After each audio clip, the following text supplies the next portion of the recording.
हम लोग यहाँ पे देख रहे हैं क्लास 12 के बायोलॉजी के 12 नंबर चैप्टर को देख रहे हैं और 12 नंबर चैप्टर के ये पॉइंट देख रहे हैं हम लोग। टॉपिक नंबर 12.1 हम लोग देख रहे हैं, जिसमें कि है biological application in agriculture. Biotechnological, ये बायोटेक्नोलॉजिकल एप्लीकेशन हम लोग देख रहे हैं एग्रीकल्चर के बारे में।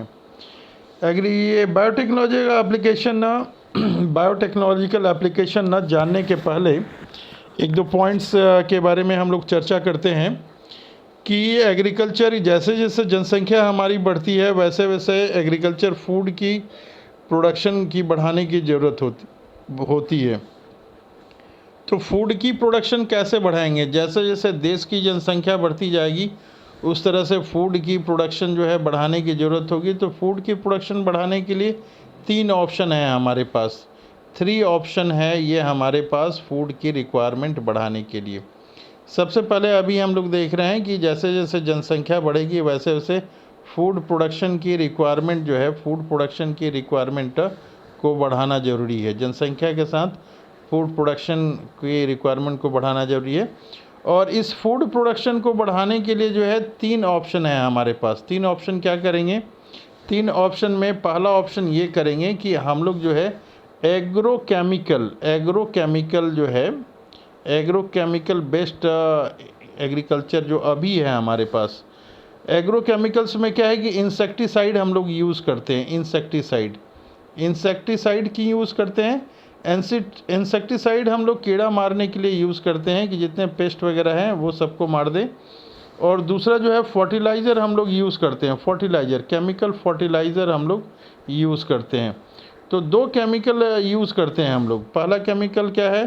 पहला केमिकल तो इंसेक्टिसाइड यूज़ करते हैं कि जितने पेस्ट वगैरह है, खरपतवार सबको हम लोग मार दें। इंसेक्टिसाइड, वीडिसाइड्स, ये सारी चीज़ें हम लोग यूज़ करते हैं। और दूसरा जो है पैदावार बढ़ाने के लिए हम लोग फर्टिलाइज़र का यूज़ करते हैं।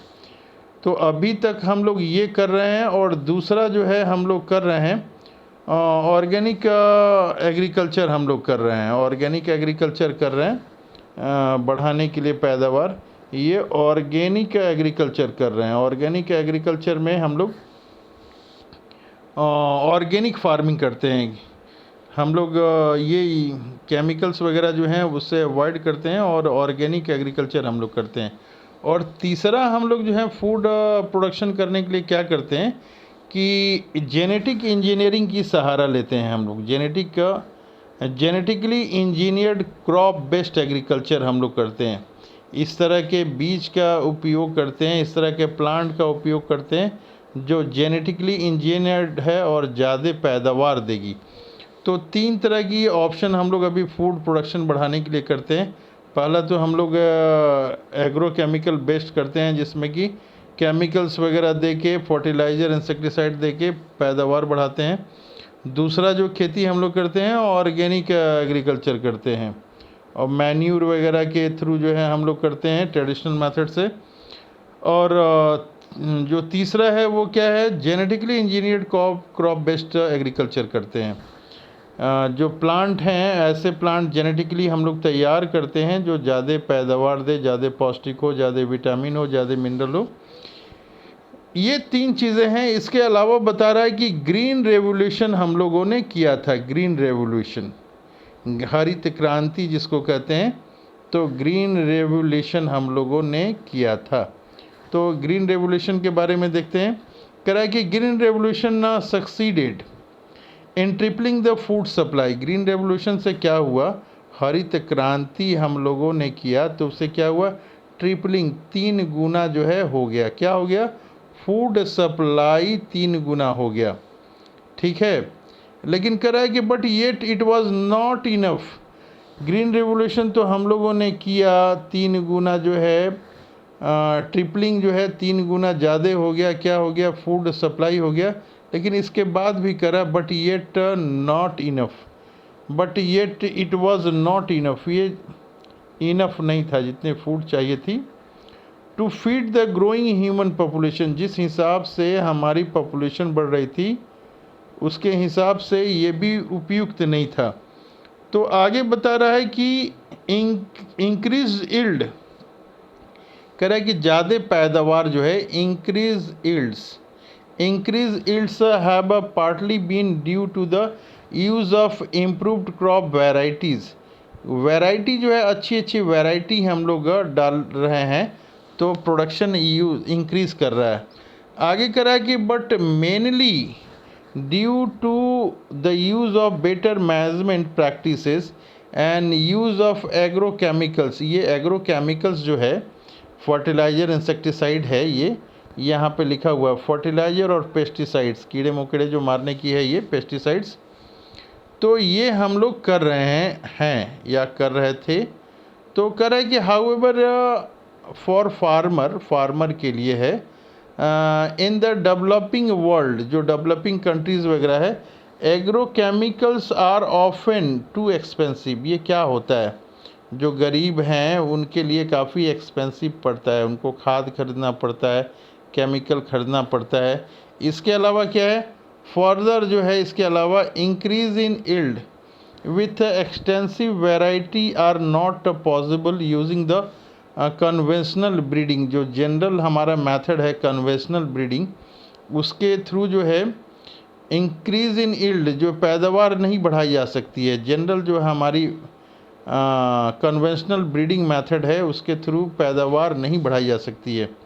तो कह रहा है कि इज़ अनदर एनी अल्टरनेटिव, क्या इसके अलावा कोई अल्टरनेटिव पाथ है क्या, ठीक है।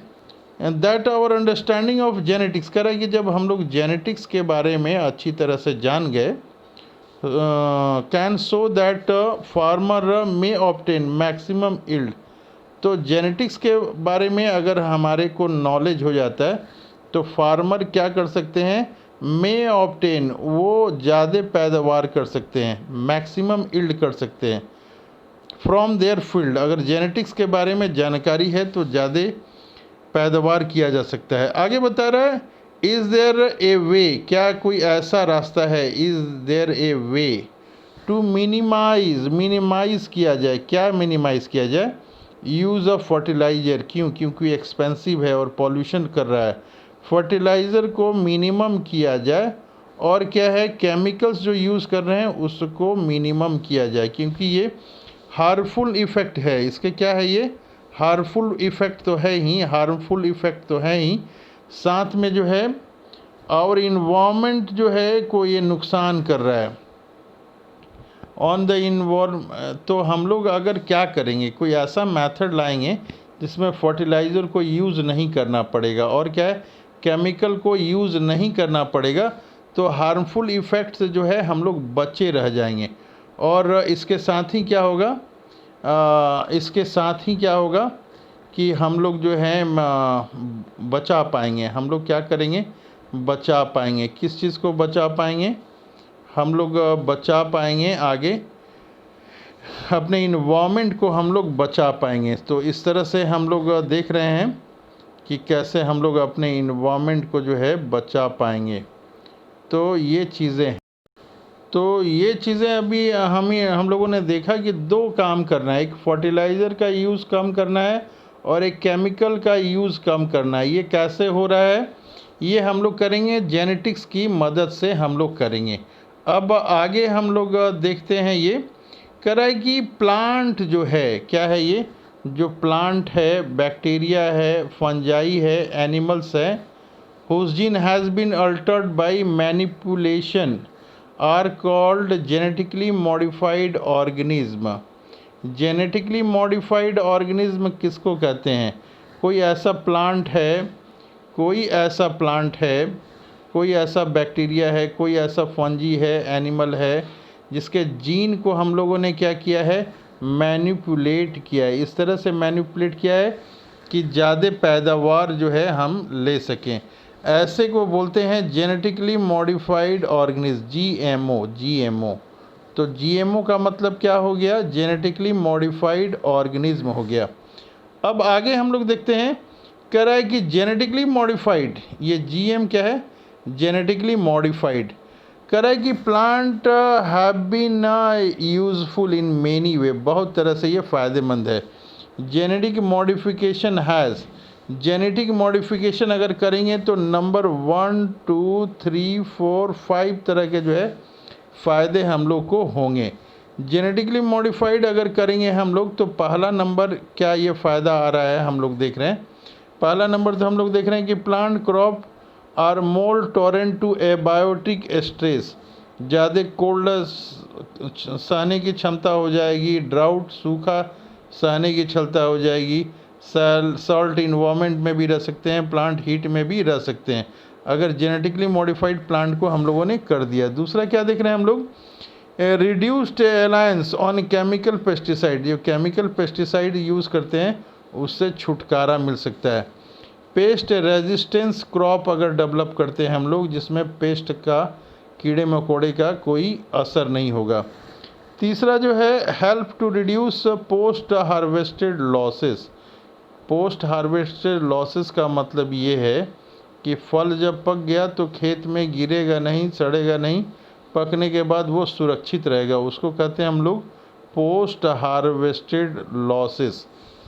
नेक्स्ट हम लोग देखते हैं कि चौथा नंबर में हम लोग देखते हैं कि जीएम अगर प्लांट रहेगा, जेनेटिकली मॉडिफाइड प्लांट रहेगा तो क्या फ़ायदा होगा, उसमें increase efficiency of mineral usage by plant, ये उसकी इफ़िशियंसी बढ़ जाएगी, mineral usage by plant, this prevent early exhaustation of fertility of soil. और पांचवा नंबर में देखते हैं इन्हांस्ड न्यूट्रिशनल वैल्यू, उसमें तरह तरह के जो है ना विटामिन मिनरल्स आ जाएंगे। एग्जाम्पल के लिए गोल्ड राइस हम लोग देखते हैं, उसमें विटामिन ए की मात्रा जो है इनरिच होती है, विटामिन ए की मात्रा उसमें इनरिच होती है। इस तरह से 3-4 पॉइंट्स हम लोगों ने देखा कि जीएम जेनेटिकली मॉडिफाइड अगर प्लांट है तो उसमें 1 2 3 4 5 चीज़ें की जो है ये फ़ायदा हम लोग कर ले रहे हैं। इसके अलावा जो है जीएम प्लांट का क्या फ़ायदा है, कह रहा है in addition to these usages GM plant has been used to create a tailor made plant to supply alternative resources to industries in the form of starches, fuels and pharmaceuticals। 3 तरह की चीज़ें मिल सकती हैं, स्टार्च मिल सकती हैं हमें, fuel ईंधन मिल सकता है और फार्मास्यूटिकल के लिए दवाई वगैरह मिल सकती हैं। तो टॉपिक हम लोग देख रहे हैं कि एग्रीकल्चर को कैसे हम लोग ज़्यादा प्रोडक्टिव बनाएंगे। तो अब हम लोग देख रहे हैं कि एप्लीकेशन ऑफ बायोटेक्नोलॉजी जो है इन एग्रीकल्चर हम लोग कैसे कर रहे हैं। ये इम्पॉर्टेंट टॉपिक है और इसके ऊपर ध्यान देना है। एग्जामिनेशन में पर ईयर इससे क्वेश्चन ज़रूर पूछता है कि application of biotechnology in agriculture में अभी तक तो हम लोगों ने देखा कि कैसे प्रोडक्शन बढ़ाएंगे, बायोटेक्नोलॉजी से क्या क्या फ़ायदा हो सकता है। अब हम लोग देख रहे हैं कि किस तरह से जो है हम लोग प्रोडक्शन बढ़ाएंगे, बायोटेक्नोलॉजी का एप्लीकेशन कैसे करेंगे। यहाँ पे बोल रहा है कि sum of application of biotechnology in agriculture that you will study in detail are the production of pest resistance plant. अभी हम लोग क्या देख रहे हैं, इसमें जो बायोटेक्नोलॉजी का जो यूज़ देख रहे हैं उसमें हम लोग एक चीज़ ऐड कर रहे हैं। वो क्या कर रहे हैं, production of pest resistance plant, ऐसा प्लांट बनाएंगे जिसमें कि कीड़ा मकोड़ा नहीं लगेगा। कैसे करेंगे हम लोग, ये बायोटेक्नोलॉजी की मदद से करेंगे। क्या करने वाले हैं, प्रोडक्शन ऑफ पेस्ट रेजिस्टेंस हम लोग पढ़ रहे हैं। यहाँ पे कह रहा है कि which could decrease the amount of pesticide use, जो केमिकल हम लोग कर रहे हैं, यूज़ कर रहे हैं कीड़ा मकोड़ों को मारने के लिए, पेस्टिसाइड्स पेस्ट को मारने के लिए, उसका उपयोग जो है कम होगा। आगे बता रहा है कि बीटी टॉक्सिन, ये है यहाँ पे बीटी टॉक्सिन, ये इंपॉर्टेंट चीज़ है। BT toxin is produced by A bacterium, कह रहा है कि बीटी टॉक्सिन जो है प्रोड्यूस होता है। कैसे प्रोड्यूस होता है, एक बैक्टीरिया के द्वारा प्रोड्यूस होता है, बैक्टीरियम। उस बैक्टीरिया का नाम क्या है, बैसिलस थ्यूरिनजेनेसिस, बीटी। बी इसका पहला टर्म लिया गया है और थ्यूरिनजेनेसिस का टी लिया गया है और इसको नाम दिया गया है BT for short, BT for short. ये बता रहा है कि बीटी टॉक्सिन जो है ये कैसे प्रोड्यूस होता है। कह रहा है कि बीटी टॉक्सिन जीन जो है ये हैज़ बीन क्लोन्ड, इसको क्लोन किया गया है। बहुत सारा जो है एक बीटी टॉक्सिन जीन निकाला गया और उसको क्लोन किया गया है, उसका फोटोकॉपी बहुत सारा किया गया है। कहाँ कैसे किया गया है? फ्रॉम बैक्टीरिया, बैक्टीरिया क्लोन किया गया है। And been expressed in plant, और प्लांट में इसको डाला गया है to provide resistance to insect.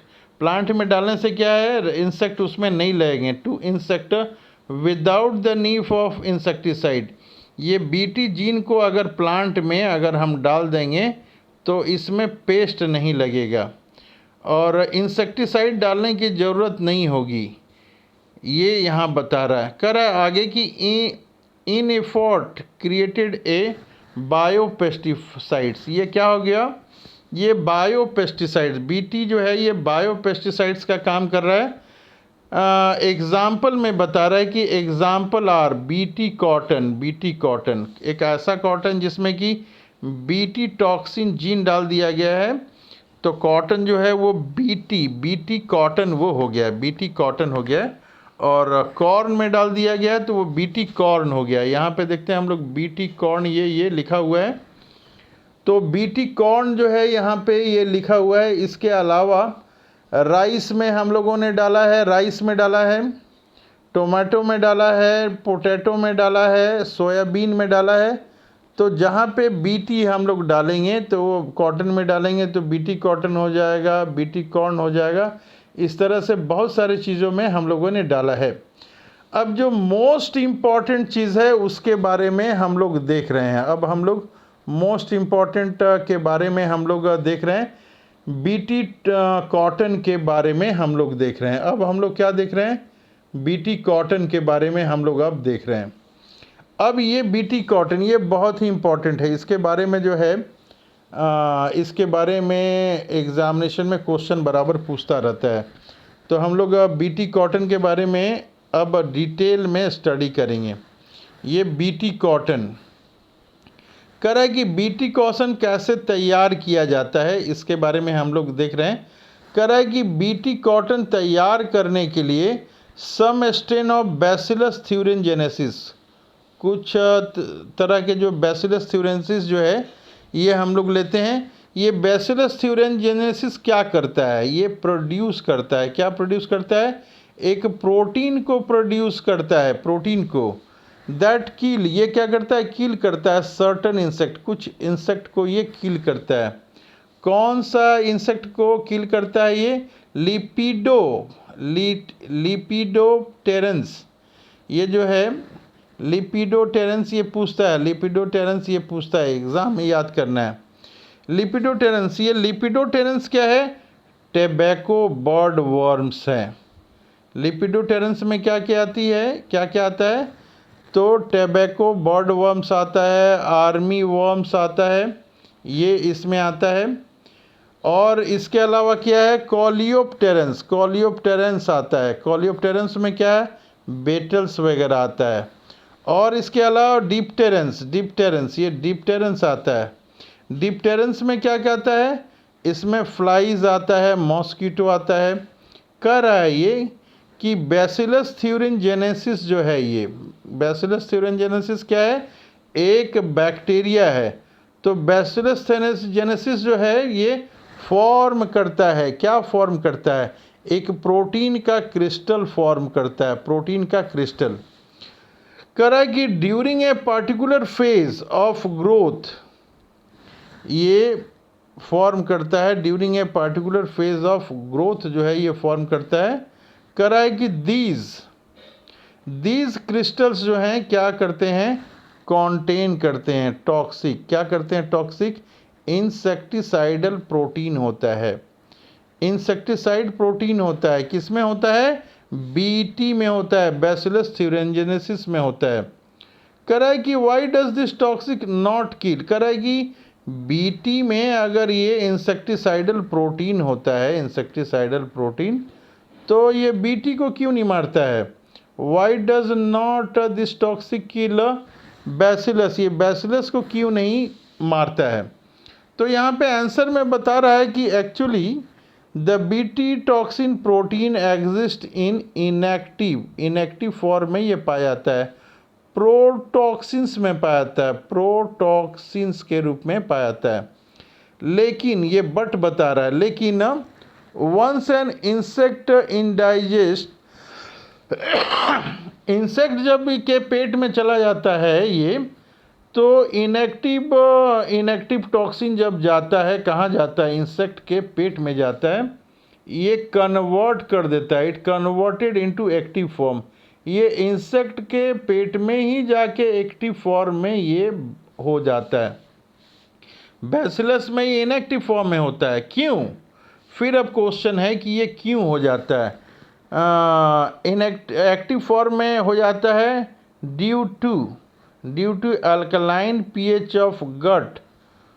Alkaline जो होता है पीएच ऑफ गट होता है, अल्कलाइन पीएच ऑफ गट होता है इंसेक्ट में, इसी कारण से ये एक्टिव फॉर्म में हो जाता है। ये करे कि विच सॉल्युबलाइज, ये क्रिस्टल को सॉल्युबलाइज करता है, सॉल्युबलाइज द क्रिस्टल। जब पेट में जाता है वो इनएक्टिव फॉर्म, तो एक्टिव फॉर्म में हो जाता है। क्यों हो जाता है? कि वहाँ पे जाके सॉल्युबलाइज करता है। क्या सॉल्युबलाइज करता है? क्रिस्टल सॉल्युबलाइज करता है। करा कि activated toxin bind to the surface of midgut. ये जो मिडगट एपिथेलियल सेल है, मिडगट का एपिथेलियल सेल में जाके ये बाइंड कर जाता है, किसके? इंसेक्ट के। इंसेक्ट के मिडगट में जाके ये बाइंड कर देता है, और बाइंड करने के बाद क्या करता है, वहाँ पे पोर क्रिएट कर देता है। कहाँ पे? मिडगट में पोर क्रिएट करता है, और इसके कारण क्या होता है, स्वेलिंग हो जाता है। इंसेक्ट के मिडगट में स्वेलिंग होता है, और वो इंसेक्ट लाइसिस हो जाता है, मर जाता है, इवेंचुअली डेथ हो जाता है, डेथ ऑफ इंसेक्ट। तो ये यही बता रहा है कि बीटी में जो है, बीटी में जो क्रिस्टल है, बीटी में जो ये है वो प्रोटॉक्सिन्स है, वो एक्टिव नहीं है। लेकिन जैसे ही इनडाइजेस्ट होता है, इंसेक्ट के पेट में जाता है इनएक्टिव टॉक्सिन, तो मिडगट में अल्कलाइन पीएच होता है, और वहाँ पे जाके ये क्या करता है, सॉल्युबलाइज करता है। वहाँ पे जाके ये सॉल्युबलाइज करता है। क्या सॉल्युबलाइज करता है? क्रिस्टल।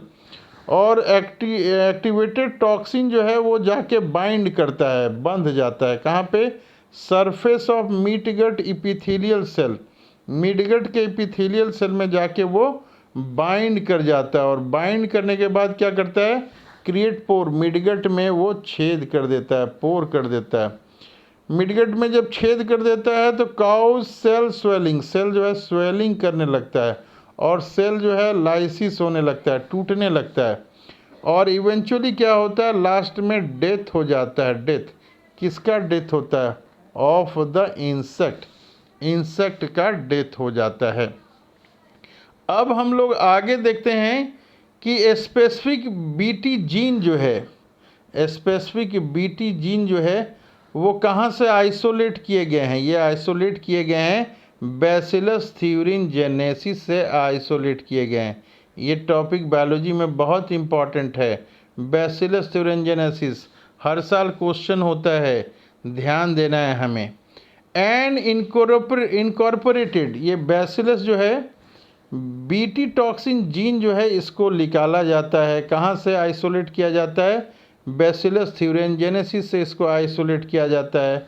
और इनकॉर्पोरेटेड कहाँ पे डाला जाता है? इसको इनटू सेवरल क्रॉप प्लांट में डाला जाता है, बहुत सारे प्लांट में डाला जाता है। सच एज एग्जाम्पल में देखते हैं, कॉटन में डाला जाता है। ये फिगर 12.1 में दिया गया है।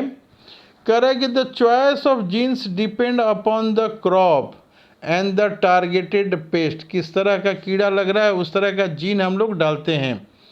कह रहा है कि most Bt toxins are insect group specific. ये बीटी टॉक्सिन्स जो हैं ये क्या होती है? इंसेक्ट ग्रुप स्पेसिफिक होती हैं। अलग अलग तरह का बीटी भी होता है, अलग अलग तरह का बीटी होता है, और अलग अलग इंसेक्ट के लिए अलग अलग तरह के बीटी को देते हैं। कह रहा है the toxin is coded by gene. जो टॉक्सिन ये बनता है वो किस जीन के कारण बनता है, उस जीन को cry1AC कहते हैं, उस जीन को कहते हैं cry1AC, नेम्ड इसको क्राई बोलते हैं। ये एग्ज़ाम में बराबर पूछता है, cry1AC क्या है, cry1AC क्या है, एग्ज़ाम में बराबर पूछता है। करा है कि there are number of them, there are a number of them, करा बहुत तरह के ये होते हैं, क्राई जो होता है ये जीन बहुत तरह का होता है। करा है कि for example protein encoded by gene cry1AC, ये जो है जीन क्या है, cry1AC है।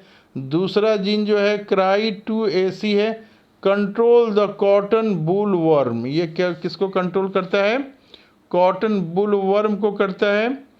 इसके अलावा क्या करता है, दैट ऑफ cry1AB है, ये AB cry1AB control corn borer, corn borer.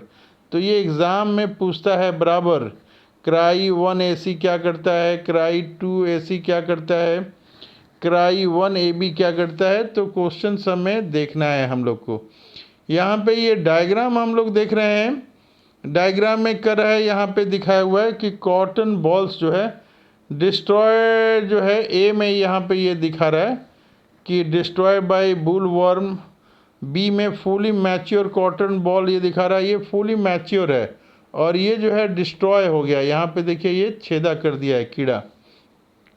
अब नेक्स्ट टॉपिक में पढ़ेंगे हम लोग कि पेस्ट रेजिस्टेंस प्लांट क्या होते हैं। ये पेस्ट रेजिस्टेंस प्लांट जो है इसके बारे में पढ़ेंगे, तो बीटी वाले को बार बार पढ़ के हम लोग जो है ये पढ़ेंगे। ये टॉपिक बहुत ही इम्पॉर्टेंट है, ये टॉपिक बहुत ही इम्पॉर्टेंट है। टाइप ऑफ क्राई जीन क्या होता है ये पूछता है, cry1AC क्या होता है, cry1AB क्या होता है, cry1AC, cry2AB, ये सारे के बारे में डिटेल से हम लोग याद रखेंगे। और ये याद रखेंगे कि क्रिएट, ये जब भी बीटी क्रिस्टल्स जो हैं जाता है मिडगट में, जब जाता है तो मिडगट में इंसेक्ट का जाके पोर करता है और वहाँ पे स्वेलिंग करता है, सेल लाइसिस करते हैं, डेथ करते हैं और यहाँ पे सेल जो है फूट जाते हैं, लाइसिस करते हैं और इवेंचुअली जो है डेथ हो जाता है किसका, इंसेक्ट का। तो बार बार रिवीजन करेंगे